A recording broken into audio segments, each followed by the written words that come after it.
Acomódate bien en tu asiento porque estamos a punto de abrir una puerta hacia el pasado que sacudirá tus emociones más profundas y que pocos se atreven a revivir. Lo que estás por escuchar son las crónicas jamás contadas, los destinos trágicos y los secretos oscuros de 9 estrellas de Corazón Salvaje que se apagaron mucho antes de lo que dictaba la lógica. Hablamos de existencias vibrantes que ardieron rápido, despedidas que nos dejaron helados, y un legado artístico que pese a la muerte se niega rotundamente a desaparecer. Así que respira hondo, sírvete esa taza de café bien caliente y permítenos guiarte por este sendero de nostalgia, dolor y admiración. Iniciamos con el inolvidable Eduardo Palomo. Su paso por este mundo no fue simplemente el de un actor más, él definió una era dorada y dejó una huella imborrable en la cultura popular de todo un país. La realidad es que la audiencia no tenía ni idea del vendaval que se les venía encima con su interpretación de Juan del Diablo, con esa mirada penetrante que desnudaba el alma y un carisma que congelaba el reloj. Palomo transformó al personaje en un ícono. Elevó el papel a la categoría de leyenda absoluta.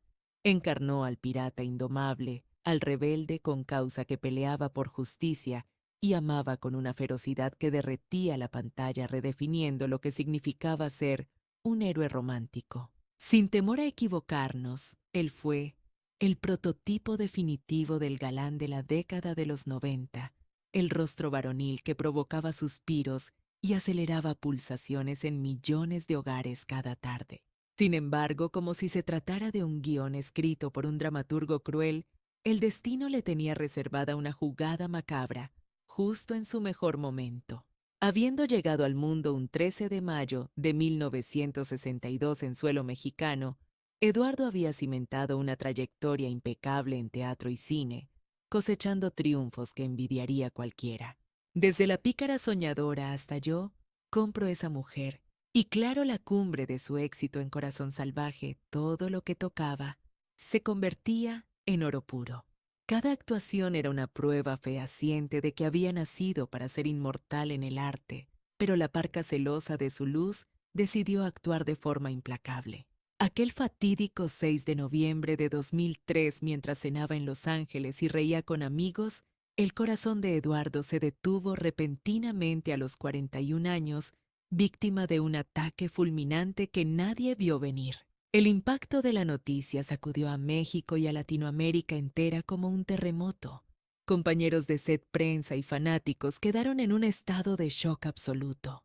Resultaba inconcebible procesar que una vitalidad tan arrolladora y una presencia tan física pudieran extinguirse en un abrir y cerrar de ojos. Su ausencia provocó un vacío ensordecedor en el espectáculo, pero curiosamente su magnetismo y su fuerza interpretativa no hicieron más que crecer. Ese Juan del Diablo con su melena alborotada y su camisa abierta sigue tan vigente hoy como el primer día, marcando el estándar para las nuevas generaciones. No vive solo en las cintas de grabación, sino en el corazón latente de quienes todavía sienten un vuelco en el pecho al recordar esas escenas donde Eduardo Palomo desafiaba a la muerte con una sonrisa. Y en cierto sentido, ganó la partida porque mientras sigamos hablando de él con tanto fervor, ni Juan ni Eduardo habrán muerto realmente. Pasemos ahora con Queta Carrasco.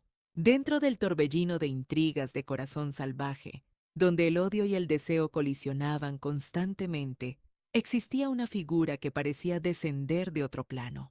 Ella representaba un remanso de paz, un rincón construido con pura ternura y una paciencia infinita, capaz de ablandar hasta el villano más despiadado de la trama. Esa luz cálida llevaba por nombre Doña Prudencia en la ficción, pero el alma maestra detrás de ella era la inigualable actriz Queta Carrasco.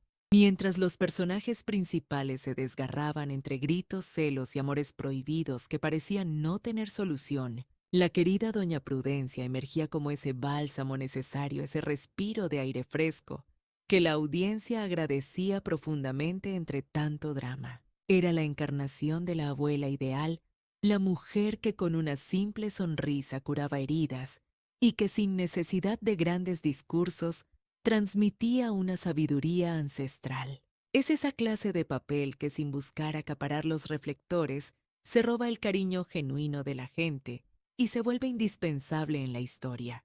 Lograr eso requería un talento especial, y Queta Carrasco lo tenía de sobra, impregnando cada escena con una verdad emocional que traspasaba el cristal del televisor. Nacida un 11 de abril de 1913 en la Ciudad de México, Queta fue una trabajadora incansable del arte que iluminó los escenarios durante muchísimas décadas.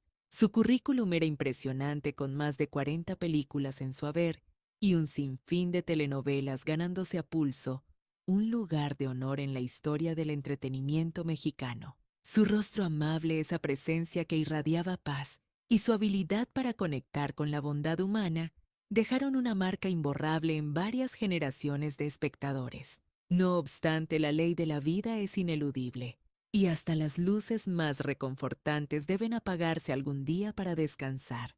El 13 de abril de 1996, apenas 2 días después de cumplir 83 años, Queta Carrasco partió de este plano, dejando un legado que va más allá de la actuación. Lo que nos heredó no fue simplemente una lista de créditos, sino una sensación, una huella de calidez y humanidad que todavía conmueve a quien revisita sus trabajos. En la novela, su doña Prudencia trascendió el guión para convertirse en un símbolo de esperanza y rectitud moral.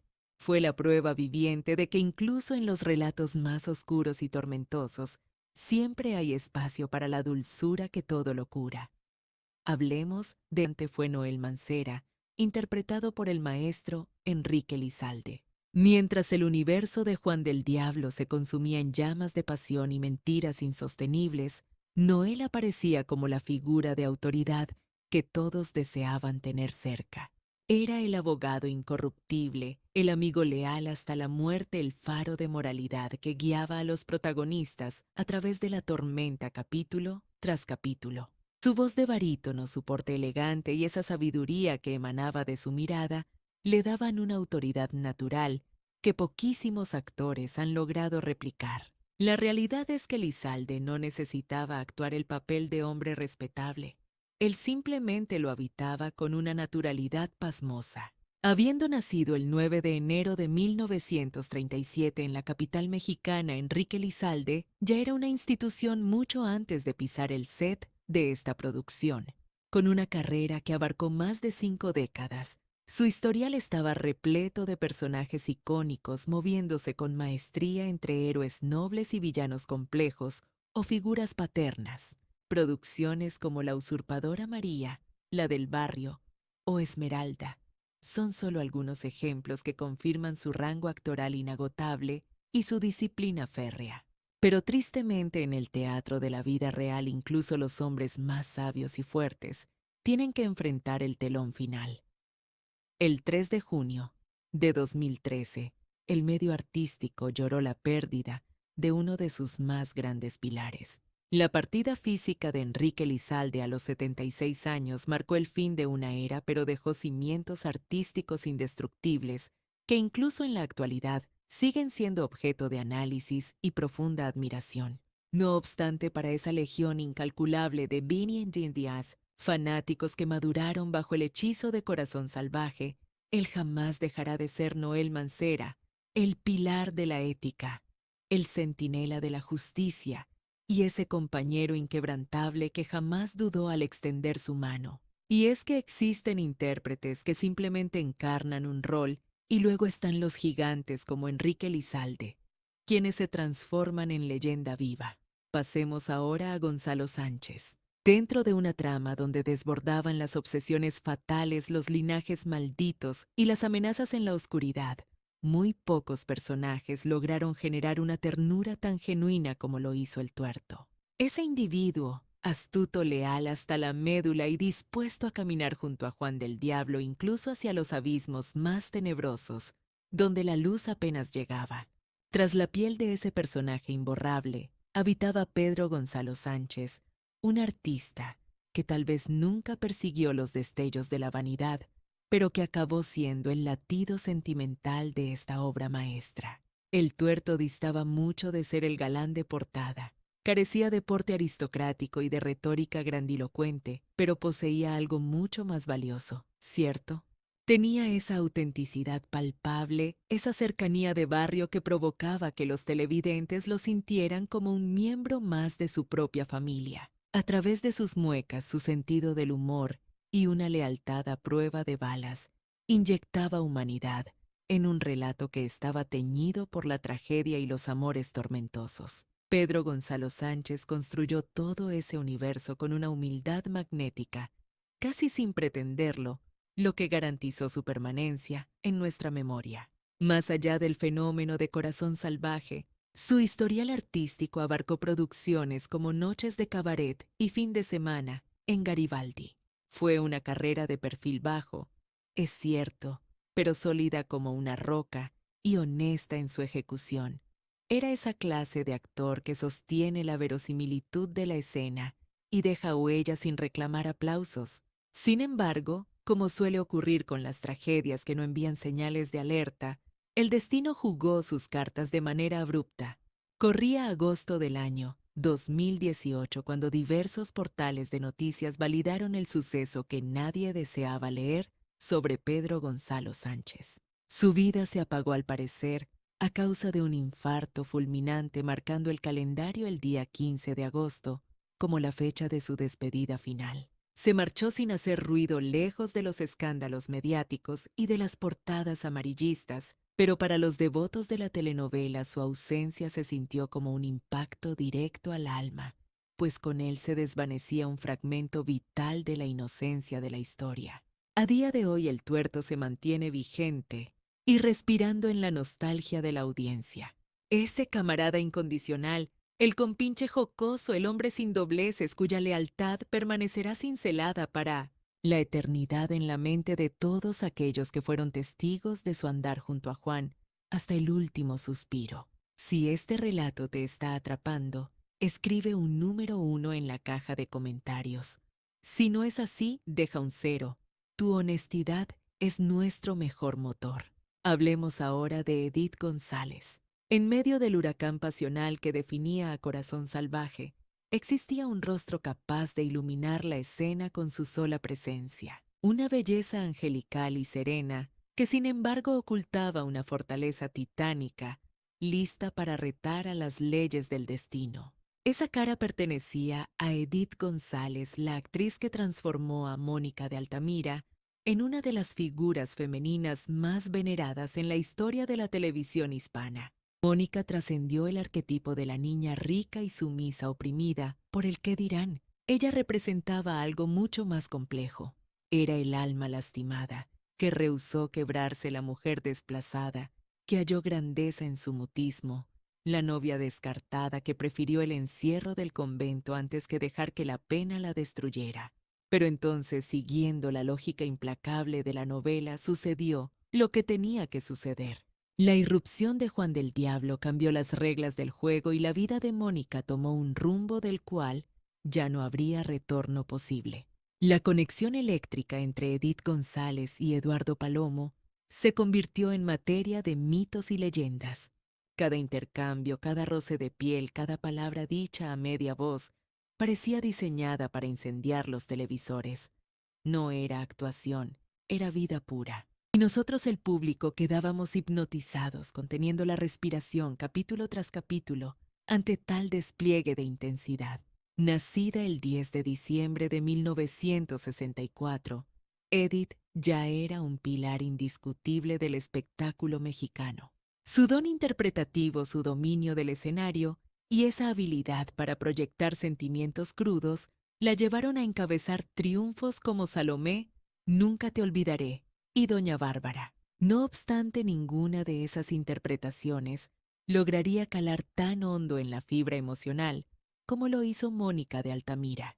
Y de pronto llegó el diagnóstico devastador que nadie estaba preparado para oír. En el año 2016, Edith enfrentó la prueba más dura de su existencia, cáncer de ovario. Pero fiel a su esencia guerrera, jamás bajó la guardia. Peleó su batalla con un coraje admirable, con clase y con una dignidad que sirvió de ejemplo para toda la nación. Aún sin fuerzas, regalaba sonrisas Incluso atravesando el dolor, predicaba sobre el amor a la vida y la gratitud hasta que el 13 de junio de 2019, a los 54 años, emprendió su viaje hacia la eternidad. Su fallecimiento dejó un vacío ensordecedor en el mundo del Bilhas. Entretenimiento, pero su herencia, su brillo y su inolvidable Mónica permanecen intactos como una llama que se revela contra la oscuridad. ¿Por qué? Existen mujeres que nacieron para ser amadas por generaciones enteras, y Edith González fue sin duda una de ellas. Pasamos a Gerardo Hemer.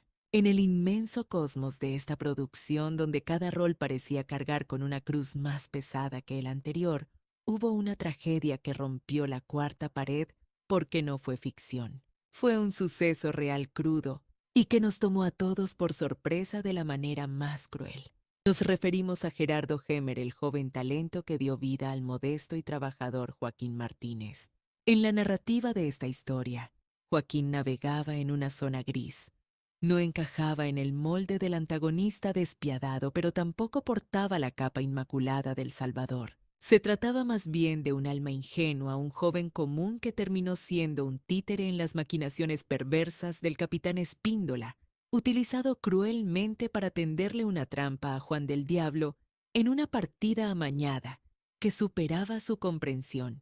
Tal vez fue precisamente esa fragilidad palpable, esa amalgama de pureza y terror en su mirada, lo que se grabó a fuego en la retina de la audiencia para la posteridad. El talentoso Gerardo Hemer dotó a este rol de una luminosidad etérea, una humanidad vibrante y delicada, un resplandor que trágicamente estaba destinado a apagarse mucho antes de lo que cualquiera hubiera podido presagiar. Habiendo llegado al mundo un 21 de mayo de 1970 en la capital mexicana, Gerardo poseía todos los ingredientes de un ídolo. En potencia, un carisma magnético que traspasaba la pantalla. Emanaba una frescura envidiable y un don interpretativo que fluía sin artificios, cautivando de inmediato a quien lo veía actuar. En un lapso brevísimo, abarcando tan solo 3 años desde 1992 hasta 1995, su currículum ya brillaba con participaciones en dramas como La sonrisa del diablo, Hombres de Acero y La recordada Prisionera de Amor. Los espectadores ya empezaban a familiarizarse con sus facciones, mientras que los ejecutivos y productores vislumbraban en él al próximo gran galán de la industria. El destino parecía tenerle preparada una alfombra roja hacia el éxito. Fue en el año 1995 cuando la gran oportunidad tocó a su puerta con el papel principal en La Paloma, un melodrama que tras 50 episodios prometía ser el trampolín definitivo hacia el estrellato absoluto. Sin embargo, la vida tenía preparado un guión macabro, un vuelco repentino y cruel, que nadie en el set pudo anticipar. Fue un desenlace tan trágico y abrupto que ni los escritores de telenovelas más dramáticos habrían tenido el valor de plasmar en papel. La fatídica fecha del 3 de septiembre de 1995 marcó el fin. Con apenas 25 años, Gerardo Hemer perdió la vida debido a una intoxicación interna generalizada, una partida devastadora e inexplicable que nos dejó helados. El equipo de producción de La Paloma se vio forzado a una tarea desgarradora: modificar la trama sobre la marcha para dar un adiós definitivo a su protagonista en pantalla. Este evento no solo congeló a sus colegas de set, sino que envió ondas de choque a sus seguidores y a todo el medio artístico, incapaces de procesar cómo una luz tan joven podía extinguirse sin previo aviso. En la actualidad, la imagen de Gerardo Hemer persiste y se mantiene vigente, como una cicatriz nostálgica en el corazón de los televidentes. Es el eterno ¿qué hubiera pasado?, la estrella fugaz cuyo brillo fue interceptado demasiado pronto. Dejó un hueco artístico irreemplazable, convirtiéndose en el símbolo de la juventud eterna y de un potencial infinito que quedó suspendido en el tiempo, recordándonos lo que pudo ser y jamás será. Pasemos ahora a hablar de una verdadera leyenda de la actuación, el inigualable Julio Monterde.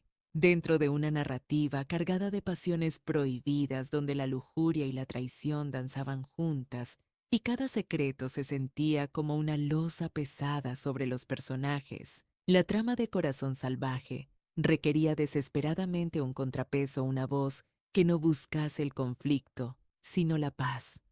Una figura que, lejos de juzgar, comprendiera las verdades ocultas tras los pecados ajenos. Ese pilar de cordura y espiritualidad no era otro que Fray Domingo, y el hombre encargado de encarnarlo fue el primer actor Julio Monterde, quien prestó su alma y su oficio para dar vida a este inolvidable personaje. Gracias a su semblante pacífico y una autoridad moral que no requería estridencias, Monterde transformó al fraile en el verdadero custodio espiritual de todo el melodrama. Lejos de ser el cliché del cura de pueblo, se erigió como la conciencia viva de la comunidad, el paño de lágrimas de Mónica y Amae, el guardián de un documento crucial, un papel con el poder suficiente para reescribir el destino y la historia del mismísimo Juan del Diablo para siempre. Fue su oído atento el que recibió las confesiones y vacilaciones de una joven que buscaba refugiar su sufrimiento tras los altos muros de un convento. Fue él quien cargó con el peso de un secreto monumental, la pieza del rompecabezas que podría desenmascarar la verdadera identidad del protagonista. Y episodio tras episodio fue su figura la que sostuvo la brújula moral de la trama, manteniéndose firme mientras el resto de los personajes se ahogaba en sus propias sombras. Nacido el 1 de diciembre de 1928, Julio no era un intérprete del montón. Era un primer actor en toda la extensión de la palabra, capaz de dominar el escenario con un simple gesto o una inclinación de cabeza. Su carrera se extendió por más de 3 décadas en la televisión, acumulando más de 30 telenovelas en su historial. Muchos aún evocan su dignidad imponente como el padre Elorio en El privilegio de amar. Monterde poseía ese carisma particular, esa aura de respeto que imponía silencio y admiración sin necesidad de alzar la voz ni una sola vez. No obstante, hasta los guías más sabios tienen una cita ineludible con el final. El 15 de diciembre de 2006, a la edad de 78 años, Julio Monterde partió de este mundo.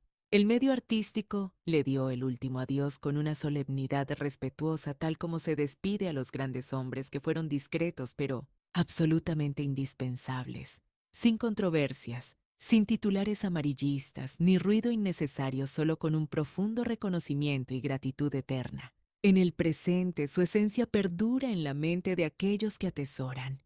Corazón Salvaje, no únicamente por el torbellino de emociones de sus protagonistas, sino también por esa luz apacible que Fray Domingo aportaba para equilibrar la balanza del drama.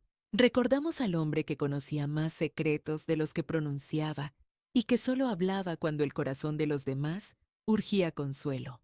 Hablemos ahora de Javier Ruán en el universo de Corazón Salvaje, un entorno donde cada pasión ocultaba una puñalada por la espalda y cada mirada podía presagiar una desgracia inminente. Existía una figura que no requería máscaras para ocultar su negrura, un individuo que se movía como pez en el agua, entre los secretos más sucios del pueblo, moviendo hilos invisibles que pocos se atrevían a tocar. Nos referimos al infame Guadalupe Cajiga, un personaje interpretado con una maestría perturbadora y genial por el gran Javier Ruán.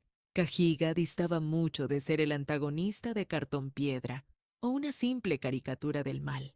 Representaba algo mucho más peligroso y real, el poder sórdido disfrazado de normalidad, siendo el regente del burdel local y un maestro en el tráfico de influencias, el socio callado de otros villanos con la capacidad de arruinar existencias enteras, con apenas una firma o un susurro al oído adecuado. Amparado por su oscura alianza y complicidad con el capitán Espíndola Cajiga, amasaba su fortuna a expensas de la desgracia de los más desprotegidos y vulnerables. Su modus operandi era la explotación sistemática, el chantaje vil y la manipulación, mostrándose siempre como alguien que sabía mucho más de lo que le convenía a cualquiera. Su personaje fue la pieza clave en uno de los escándalos más viles y recordados de la trama, la sucia manipulación de aquella carta de Francisco Alcázar, una maniobra diseñada cruelmente para robarle a Juan del Diablo su verdadero nombre y su herencia legítima. No era simplemente un villano que aparecía en escena. Era como un veneno que se infiltraba lentamente en la historia hasta volverla adictiva. Sin embargo, detrás de esa maldad tan perfectamente ejecutada existía un artista de talla monumental, el gran Javier Ruán. Nacido para el arte, Ruán fue un hombre orquesta que no conoció límites. Se destacó como actor, demostró su talento como cantante y brilló con luz propia como guionista. Además fue un adaptador brillante y un creador integral, un maestro que supo dominar con elegancia las tablas del teatro, la magia del cine y la exigencia de la televisión, a lo largo de una carrera que superó las 5 décadas de éxitos. Su nombre quedó grabado con letras de oro al participar en producciones que definieron una época y que hoy son joyas de la televisión. Brilló intensamente en clásicos como Senda de Gloria y Corona de Lágrimas, pero su genialidad también operaba detrás de las cámaras, adaptando obras maestras como Pueblo Chico, Infierno Grande, la cual nutrió con los secretos y vivencias reales de su propia familia. Esa capacidad única para desenvolverse en tantas facetas creativas lo transformó en una figura de autoridad profundamente respetada y admirada por colegas y fanáticos dentro del vasto mundo artístico mexicano. Lamentablemente, ni siquiera las leyendas pueden burlar al destino final. El 11 de octubre de 2021, a la edad de 81 años, el corazón de Javier Ruán dejó de latir debido a un infarto agudo al miocardio.